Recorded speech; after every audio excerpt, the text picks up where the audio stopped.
યાત્રાધામ બેટ દ્વારકા અહીં પણ કરવામાં આવ્યું હતું મેગા ડેમોલિશન। આજે સવારે કોંગ્રેસ ધારાસભ્ય અમિત ચાવડા સહિત સ્થાનિક નેતાઓએ બેટ દ્વારકાની મુલાકાત લઈ અસરગ્રસ્તો સાથે વાતચીત કરી। કોંગ્રેસે ભાજપ સરકાર પર આકરા પ્રહાર કરી અસરગ્રસ્તોને આશ્વાસન આપ્યું કે કાયદાકીય અને રાજકીય બંને લડાઈ સરકાર વિરુદ્ધ લડીશું। અસરગ્રસ્તોને મળ્યા બાદ કોંગ્રેસના નેતાઓ ખંભાળિયા પહોંચ્યા। ખંભાળિયામાં આજે ખેડૂત સત્યાગ્રહ સભા યોજાઈ, જેમાં કોંગ્રેસના નેતાઓ હાજર રહ્યા।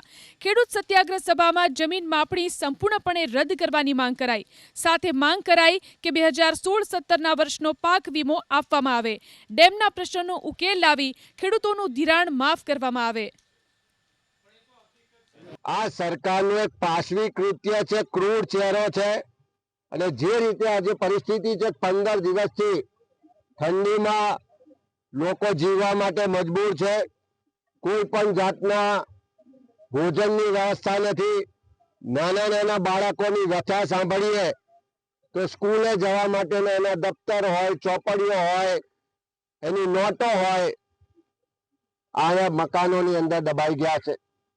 એટલે સરકાર દયાહીન થઈ છે।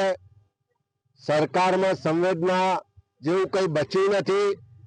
આ દ્વારકાના પરિવારો હોય, અમદાવાદના રબારી કોલોનીના પરિવારો હોય, અમદાવાદમાં કેશવનગરના ઠાકોર સમાજના પરિવારો હોય, અંબાજીના પરિવારો હોય કે આખા ગુજરાતમાં જે રીતે બુલડોઝરના નામે સરકાર શું કરવા માંગે છે? ગરીબોને ખતમ કરવા માંગે છે।